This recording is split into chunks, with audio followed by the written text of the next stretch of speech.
You will hear a woman talking on the telephone to a man about a car he is selling. First, you have some time to look at questions 1 to 4.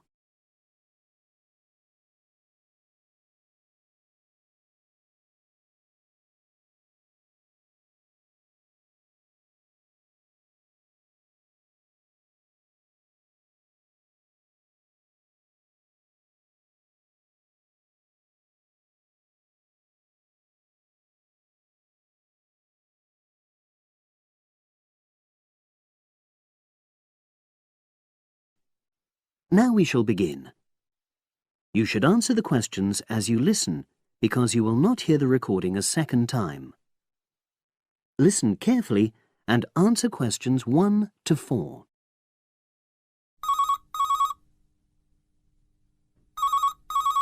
Hello, Brian Park speaking.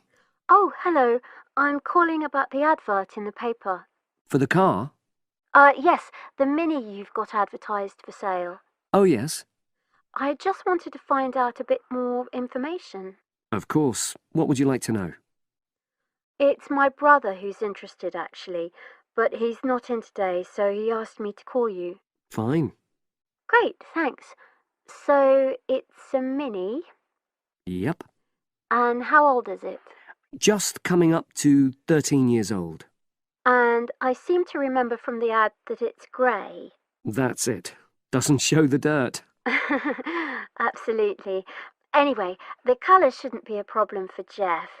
You know, the important thing is the quality. Yes, of course. And what about mileage? With it being pretty old, it's probably over 100,000? Actually, it's 40,000 less than that. 62,000 on the clock. Great! I remember now. I'm confusing it with another ad I was looking at. Right. Pleasant surprise then. Yeah. Have you been the only owner, or was there a previous one? I'm the second one. Before, it was owned by a teacher who was a very careful driver. Didn't have any accidents. Very good. And what about you? What do you tend to use it for? I haven't used it all that much, mostly for shopping. You know the sort of thing. So not much wear and tear. I'll make a note of that. I know Jeff wanted me to check that. Right. Before you hear the rest of the conversation, you have some time to look at questions 5 to 10.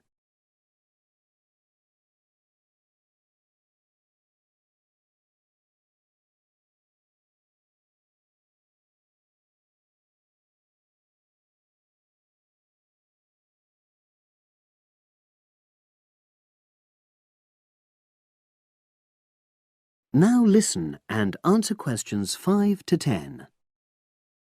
Now, about the price, I see you've got it down as £1,250. I'm not sure Jeff will be able to come up with that amount. In the ad, I did say 1,250 or nearest offer. So would you be prepared to go down to 1,000? That's really too low, I'm afraid. 1,100? I might be able to go to that. Okay, I'll make a note of that. What about tax? Is it due soon? Got another 5 months before it's due. Oh, that's a real plus, yes. I'll make a note of that. Okay. Now, you say it's in good condition. For its age, I'd say yes, definitely. It's just been serviced and there were no major problems. Major. I'd be able to show you the service report. The only thing is, you'd have to get a new tyre in the near future. Though it's still okay, you know. It's certainly absolutely safe at the moment. Okay, fair enough. Yes, I understand. And the garage also mentioned that one headlight could probably do with replacing. They think there's a fault there, you know, intermittent. Well, we'd obviously look at all the documents, but that sounds very straightforward. Of course. I've got all the service documents up to date and you can look at those. Well, it all sounds pretty good, and I know my brother will be interested, so would it be possible for him to see the car?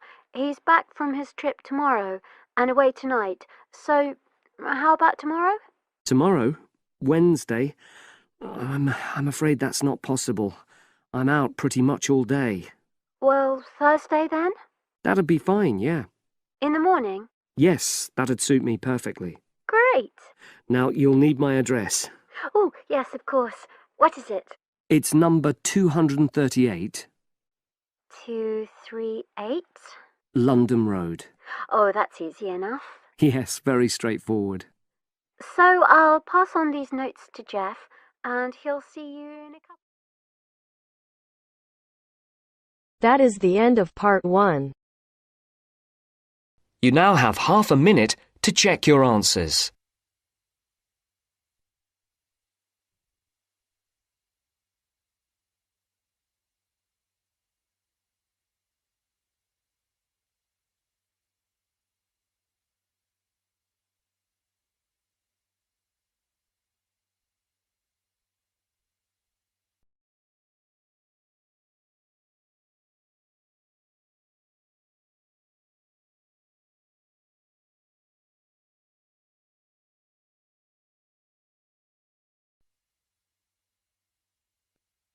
Now turns to part 2. Part 2. You'll hear a tutor and 2 students discussing modern European writers. First, you have some time to look at questions 11 to 16.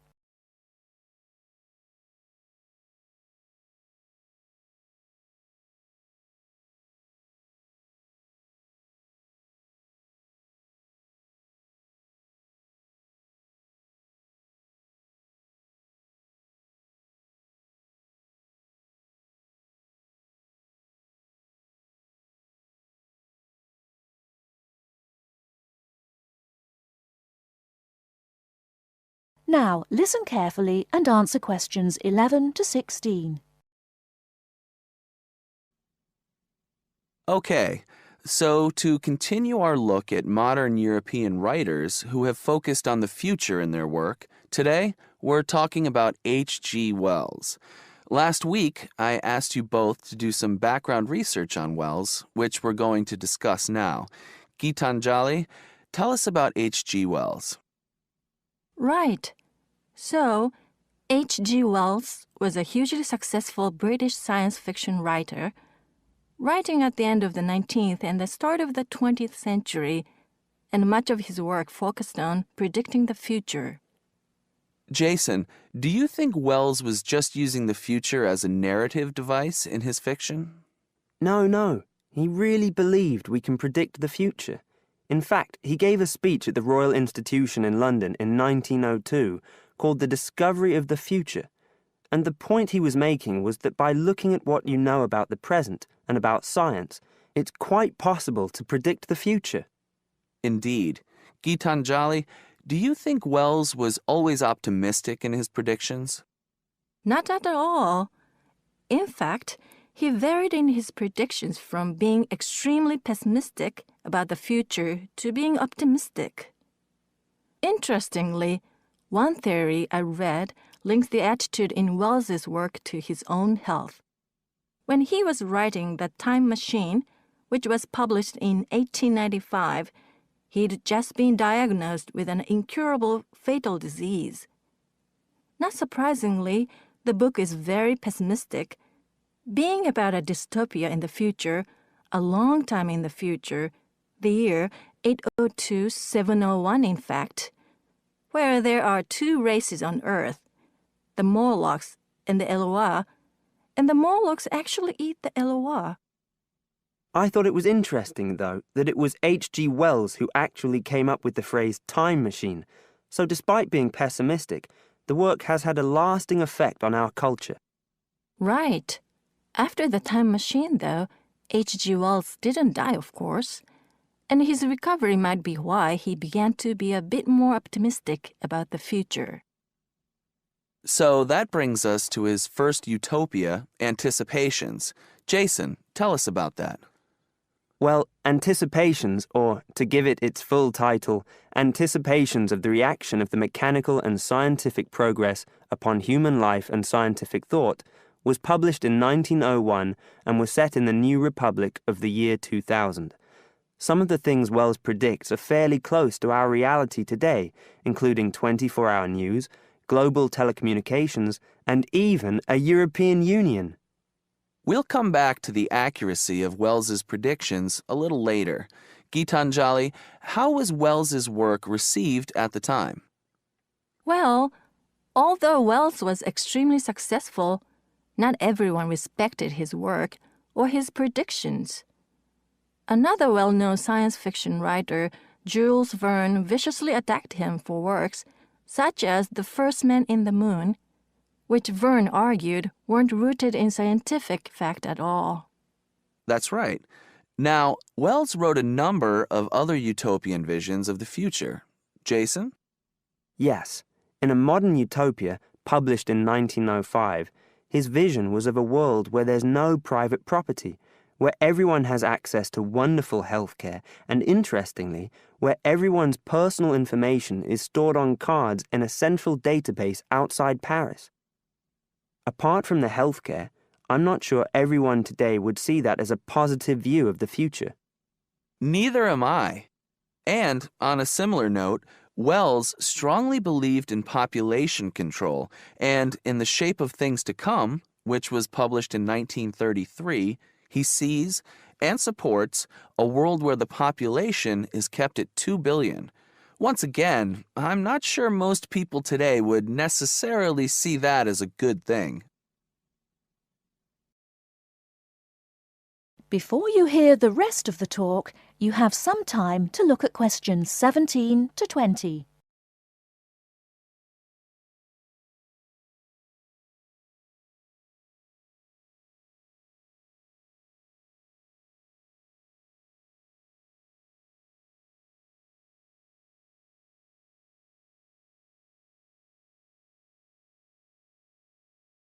Now listen and answer questions 17 to 20.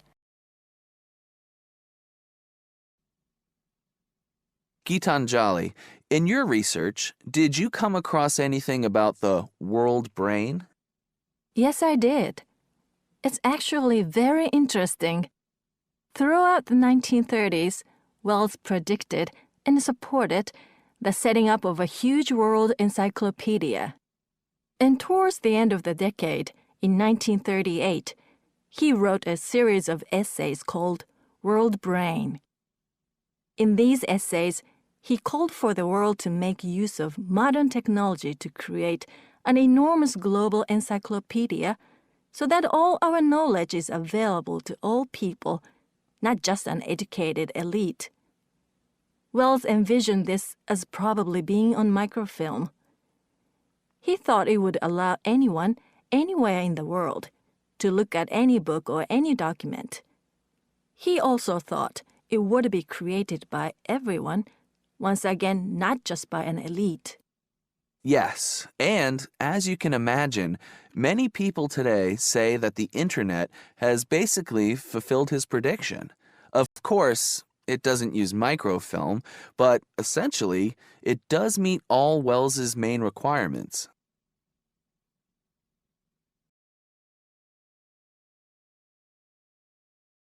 That is the end of part 2.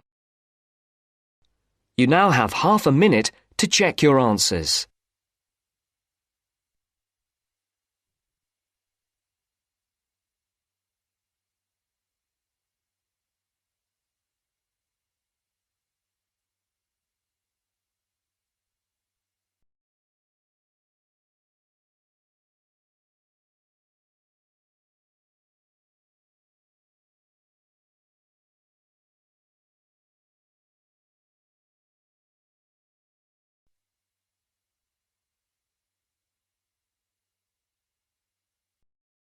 Now turns to part 3. Part 3. You will hear two conversations. Are based on the following conversation. The answer should be appropriate to the content of this conversation. First, you have some time to look at questions 21 to 25.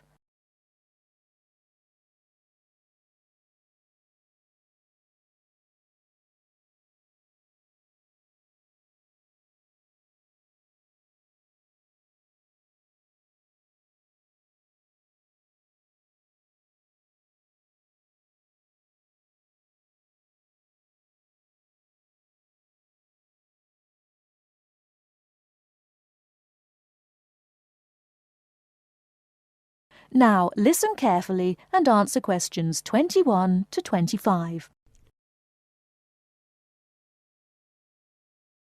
Oh, hi Dave. Long time no see. Hi, Maria. I just settled down. I thought I'd drop by. Come on in, take a seat. Would you like anything to drink? I have Sprite and orange juice. Sprite would be fine. Oh, so how have you been? Oh, not bad. And you?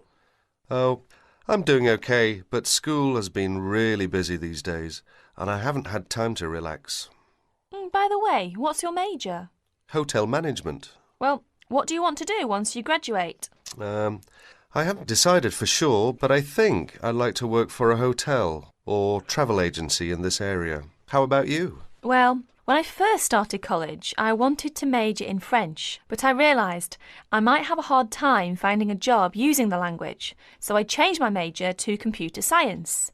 With the right skills, landing a job in the computer industry shouldn't be too difficult. So, do you have a part-time job to support yourself through school? Well, fortunately for me, I received a 4-year academic scholarship that pays for all of my tuition and books. Wow, that's great. Yeah, how about you? Are you working your way through school? Yeah, I work 3 times a week at a restaurant near campus. Oh, what do you do there? I'm a cook. How do you like your job? It's okay. The other workers are friendly and the pay isn't bad. Before you hear the rest of the talk, you have some time to look at questions 26 to 30.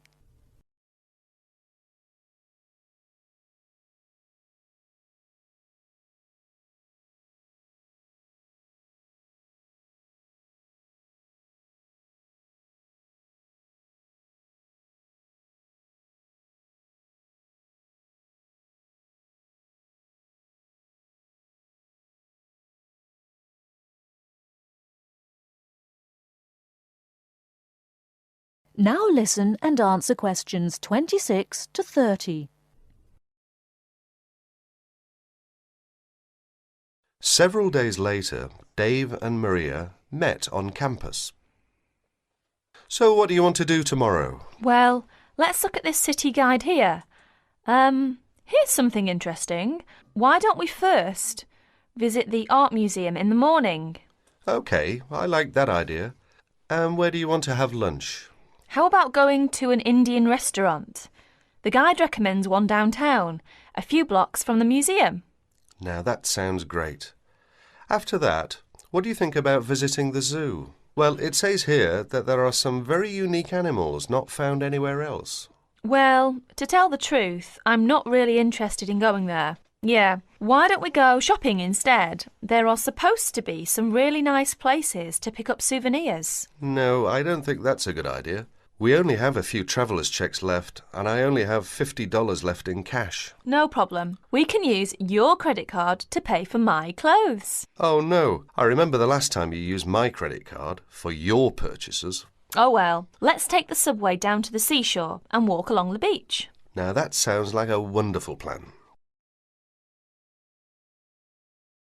That is the end of part 3. You now have half a minute to check your answers.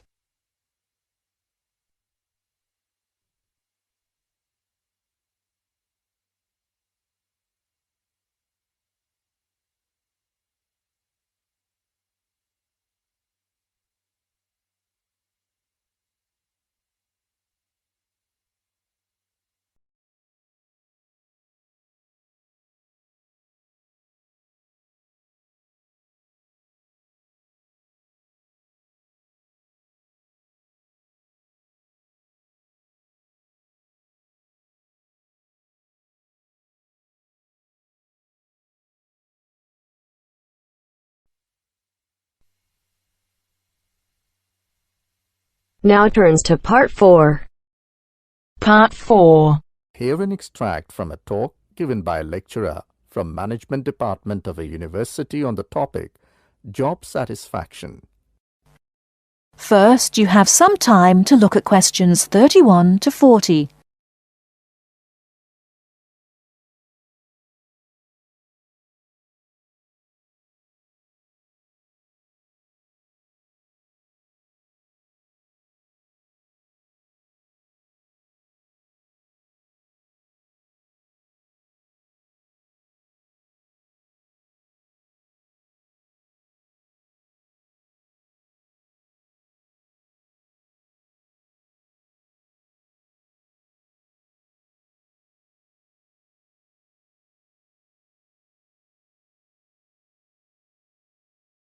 Now listen carefully and answer questions 31 to 40.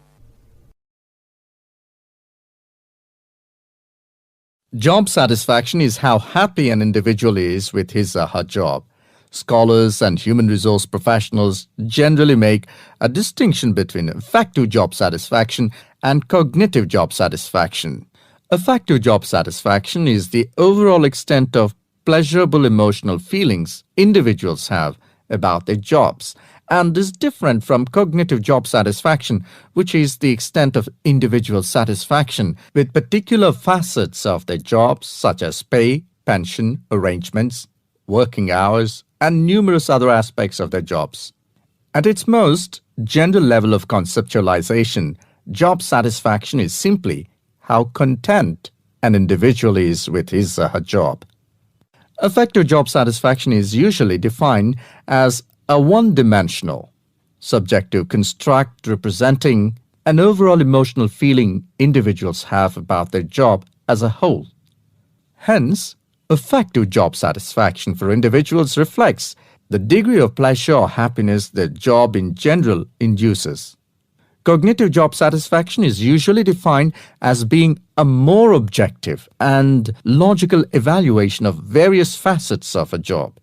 As such, cognitive job satisfaction can be one-dimensional if it comprises evaluation of just one aspect of a job, such as pay or maternity leave, or multidimensional if two or more facets of a job are simultaneously evaluated.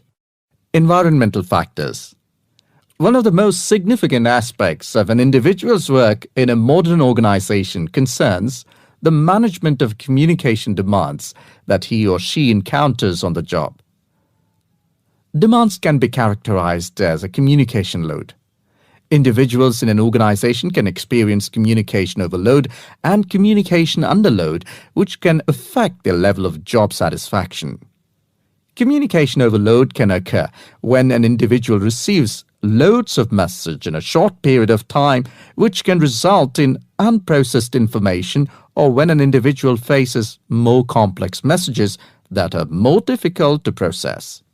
Due to this process, given an individual's style of work and motivation to complete a task, when more inputs exist than outputs, the individual perceives a condition of overload which can be positively or negatively related to job satisfaction.